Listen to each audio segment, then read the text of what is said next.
그런즉 깨어있으라, 이런 제목으로 은혜를 나누도록 하겠습니다. 우리 한번 같이 하겠습니다. 그런즉 깨어있으라. 가끔씩 저녁 때가 되면 고향 어릴 적 생각이 납니다. 예전에 시골에서는 나무로 불을 떼서 밥을 지었습니다. 저녁 때가 되면 마을의 집집마다 어머니들이 불을 뗍니다. 좀 어둑어둑해지면 어머니들이 자녀들의 이름을 부릅니다. 누구야 밥 먹어라, 이렇게 소리를 칩니다. 그때 친구들은 하나 둘씩 자기 집으로 돌아갑니다. 그런데 아빠와 엄마가 맞벌이로 장사하러 간 자녀들은 부르는 사람이 없습니다.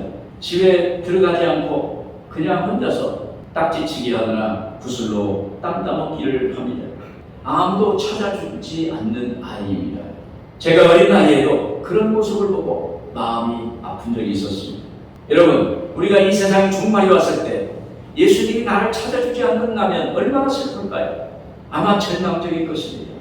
오늘 본문은 예수님께서 세상에 종말이 올 때, 또는 이 땅에 다시 오실 그리스도의 재림을 대비하는 성도의 바람직한 자세와 그 결과에 대해서 비유로 말씀하고 계시는 것입니다. 이 비유는 혼인잔치에 들러리로 참석한 10처녀를 말하고 있습니다. 고대 이스라엘의 결혼식엔 보통 신랑이 저녁에 신부집으로 행차하면 신부가 들러리와 함께 나가서 신랑을 영접해 드림으로 혼인잔치가 시작되었습니다. 여기 혼인잔치 이야기는 신랑의 행차가 늦어짐으로 신부의 들러리인 10명의 처녀들이 졸음을 이기지 못하고 잠에 떨어졌다고 합니다. 그런데 한밤중에 밤의 정적을 깨고 시끄러운 소리가 들립니다. 보라, 신랑이로다. 맞으러 나와라. 이때 등에 기름을 준비한 슬기로운 5처녀는 바로 신랑과 함께 혼인잔치에 들어가고, 기름을 예비하지 못한 미련한 5처녀는 뒤늦게 시장에 가서 기름을 채우고는 잔치집에 도착했지만 잔치집문은 이미 닫힌 뒤였다는 것입니다. 이 비유의 말씀은 신랑 대신 예수 그리스도 메시아가 예기치 않는 때, 예기치 않는 시간에 도둑처럼 갑자기 오신다는 것을 가리키는 것입니다. 그래서 깨어있으라는 거예요.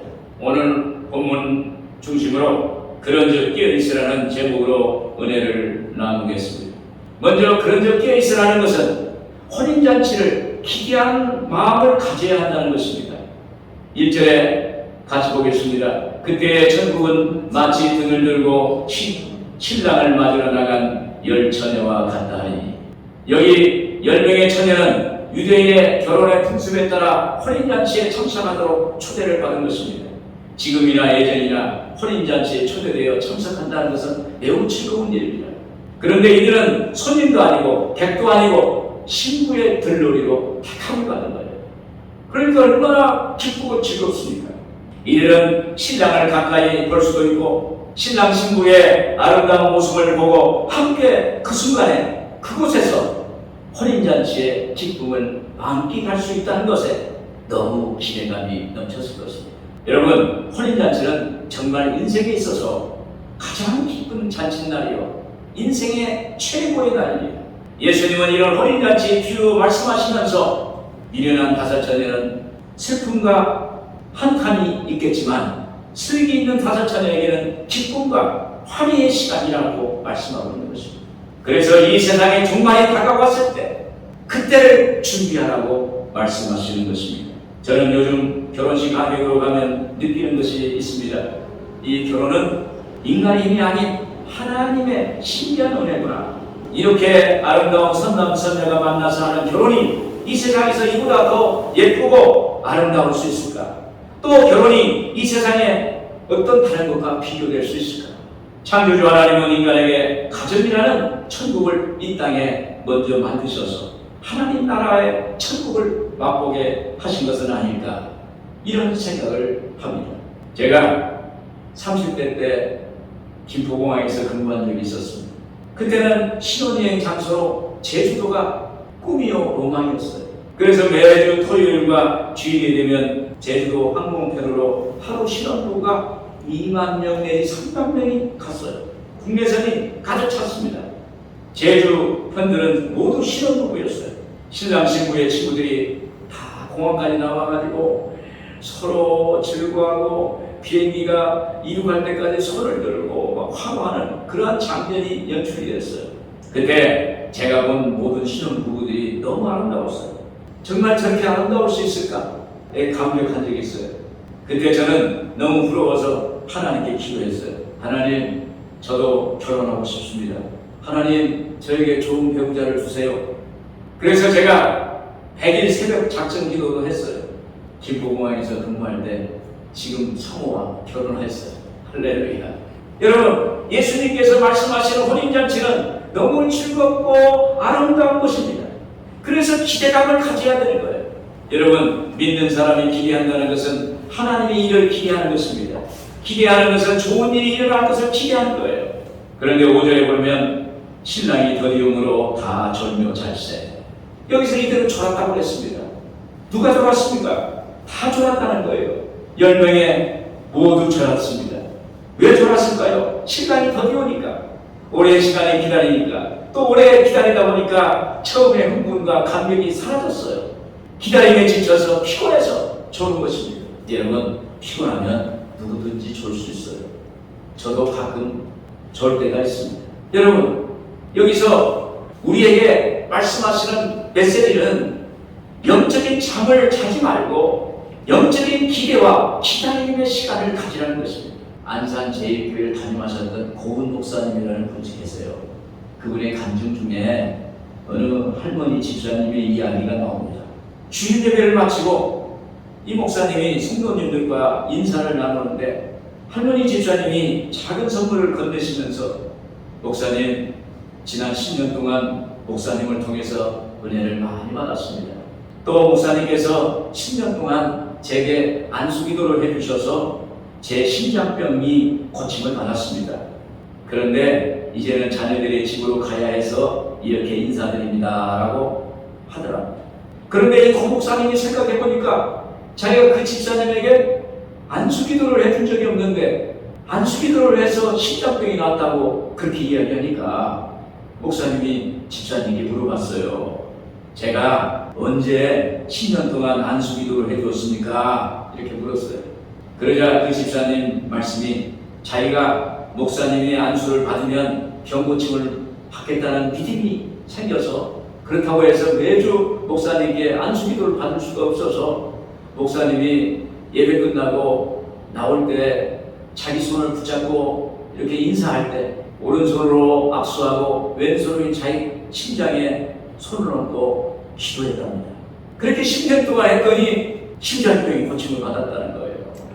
10년 동안 매주 목사님으로부터 안수 기도를 받아서 병이 나았으니 너무 감사하다고 하는 거예요. 할렐루야. 이 이야기는 이분이 10년을 하루같이 하나님의 역사를 간절히 기대한 거예요. 목사님이 악수하는 그 손으로 악수할 때, 손을 잡을 때 자기 심장에 왼손으로 안수받는다고 믿었어요. 그랬더니 심장병이 고침을 받은 거예요.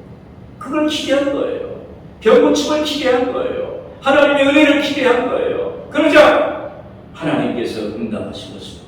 시편 40편 1절 2절에 보면 내가 야일을 기다리고 기다렸더니 귀를 기울이사 나의 부르짖음을 들으셨도다.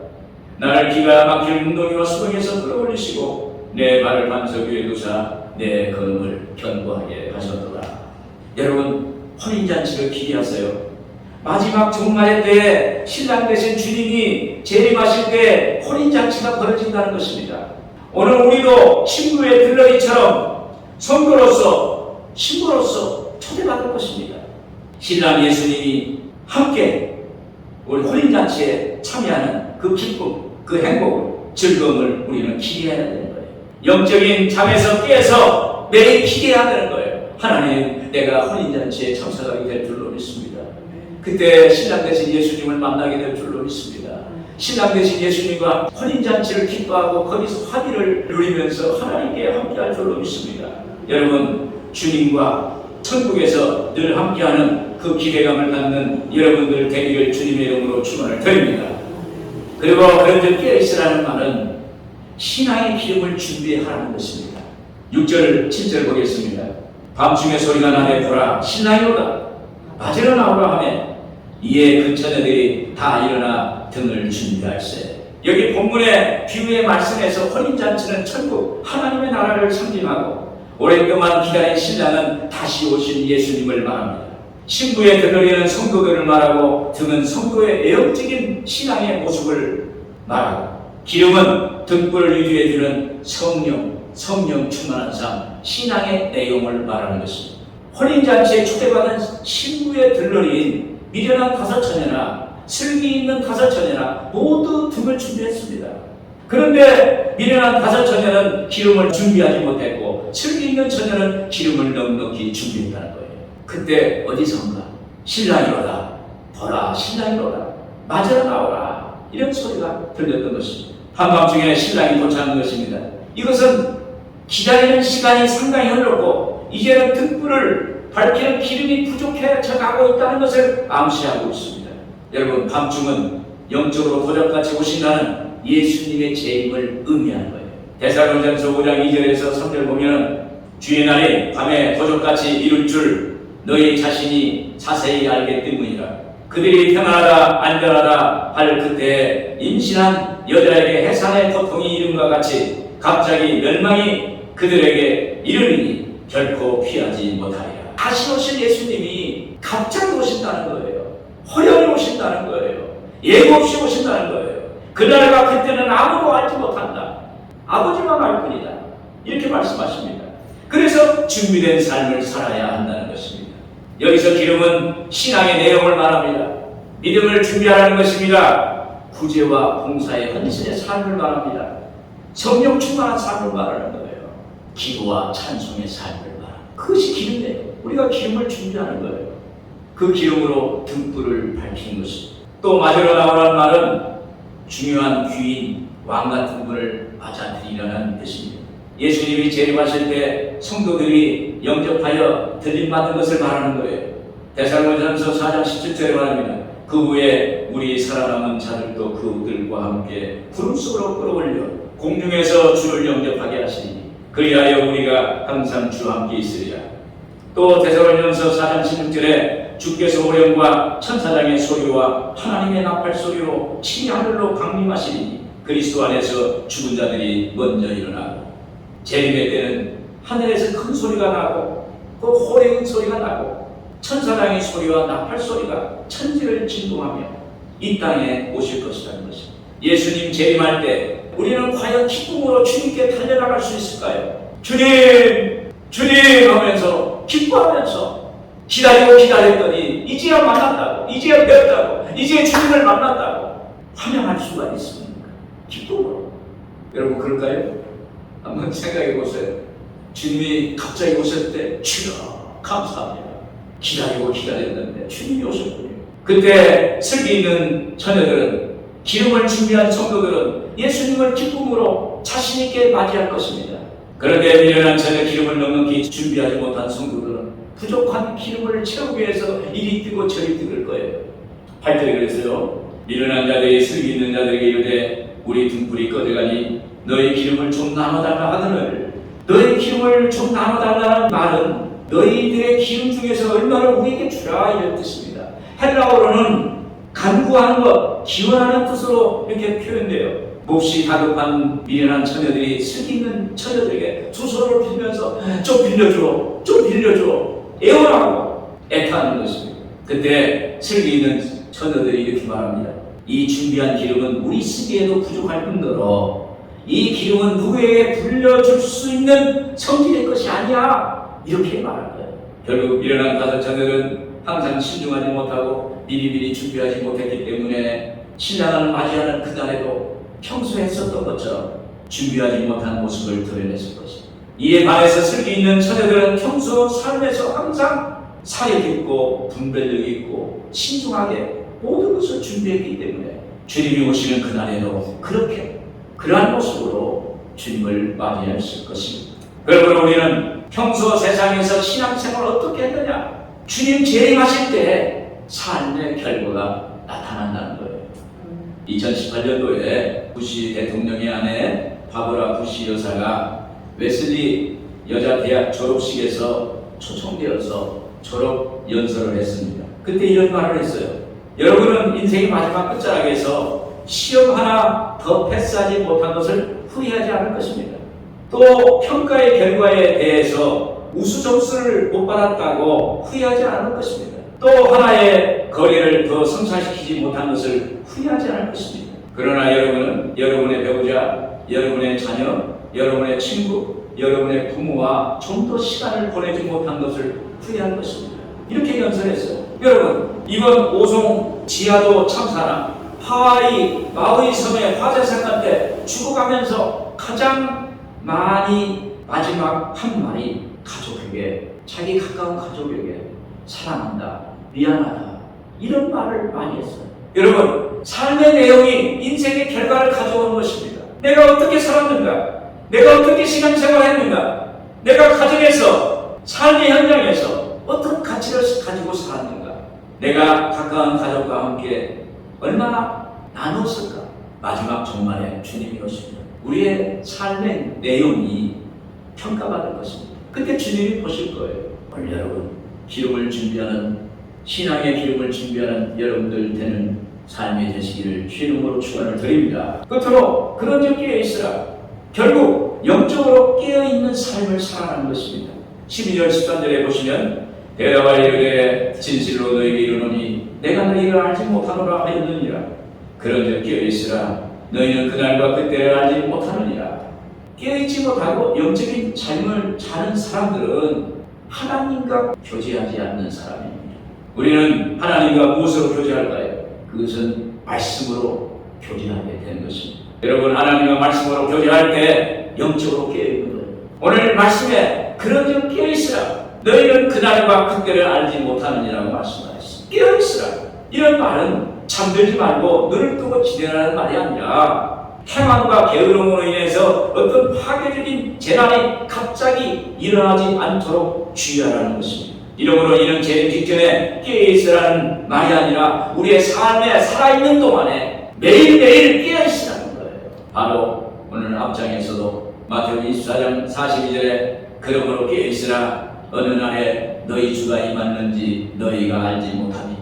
이 말씀은 이 세상이 종말이 다가올 때 신랑 대신 예수 그리스도를 깨어서 맞이할 준비가 되어 있느냐, 이 말입니다. 여러분, 잠을 자는 사람은 옆에서 무슨 일이 일어날지 알지 못합니다. 지금 기상이변으로 폭우로 산사태가 나서 온 마을이 물에 잠기게 됐고 산불로 온 도시가 삼키는 일이 나서 수많은 인명과 재산의 피해를 내고 있는 것입니다. 이런 자연재앙이 종말의 징조를 보이고 있는 것입니다. 그래서 우리는 영적인 잠에서 깨어나야 돼요.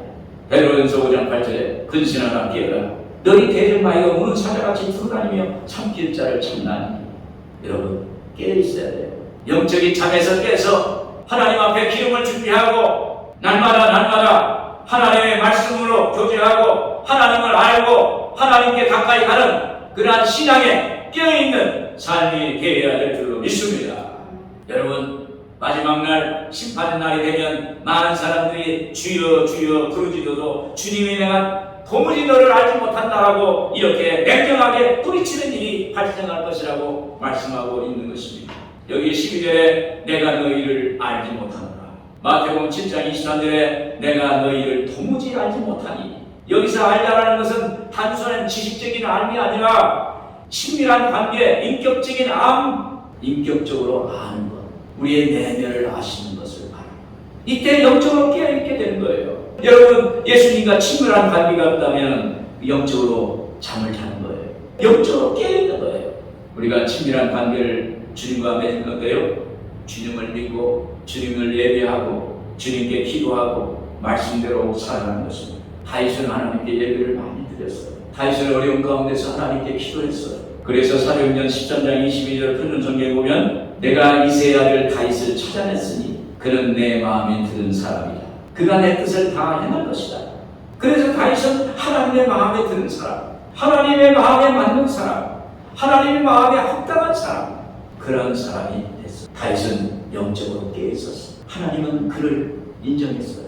그를 높여주셨어요. 하나님은 하나님의 선민 이스라엘 향해서도 이렇게 말합니다. 이사야서 49장 16절에 내가 너를 내 손바닥에 새겼고 너의 성벽이 항상 내 앞에 있나니 그랬어요.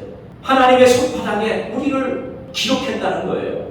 그래서 기억한다는 거예요. 오늘 여러분, 마지막 날에 주님이 오실 때 예수님이 손바닥에 우리의 이름을 기록하고 우리를 부를 거예요. 누구야? 바로 너였구나. 너무너무 감사하다. 이렇게 우리를 만나줄 거예요.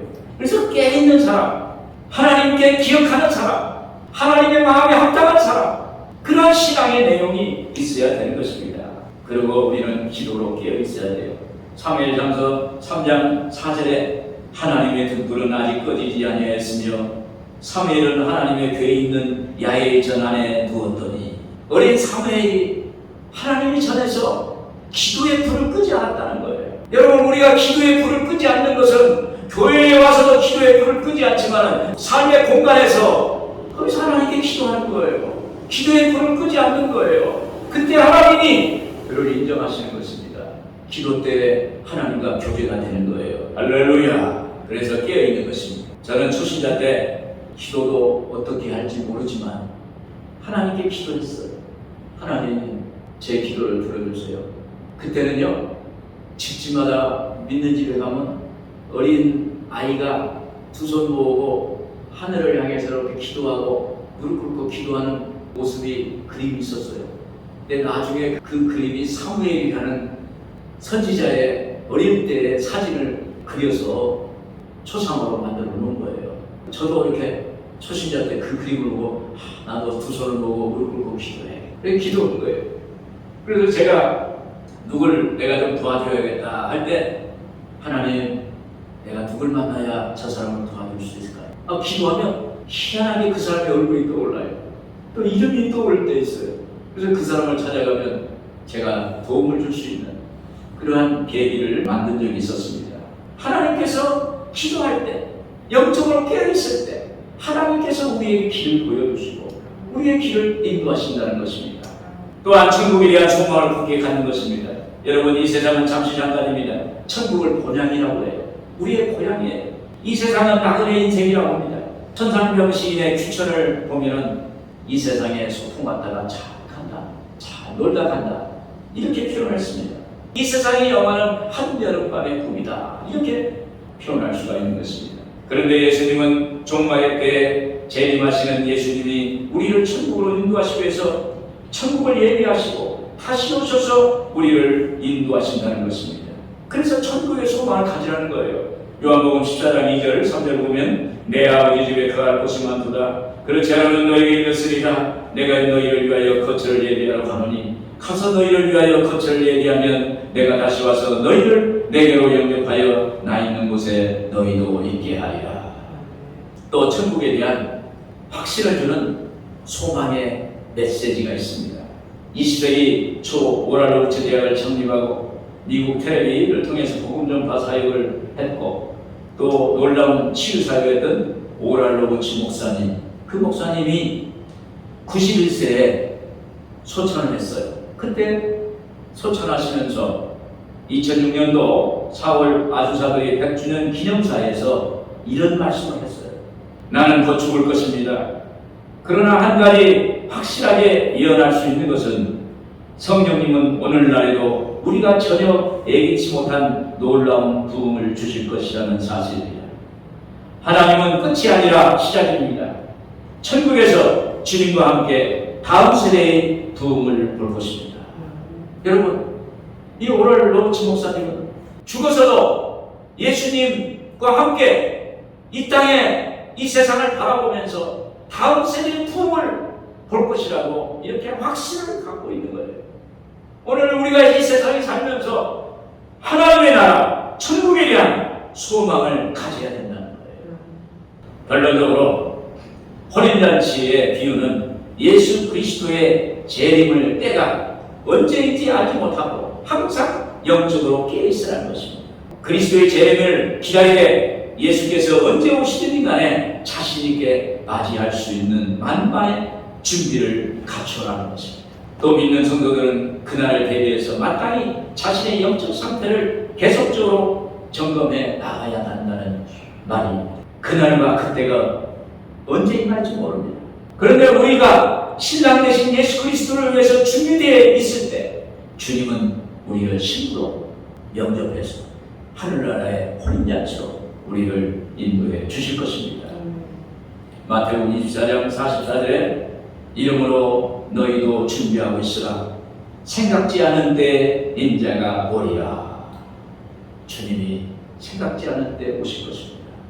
오늘 주님을 맞이하는 영적 신부가 되어 주님과 만나는 혼인잔치 참여는 여러분들 되기를 주의 이름으로 축원을 드립니다. 기도하겠습니다.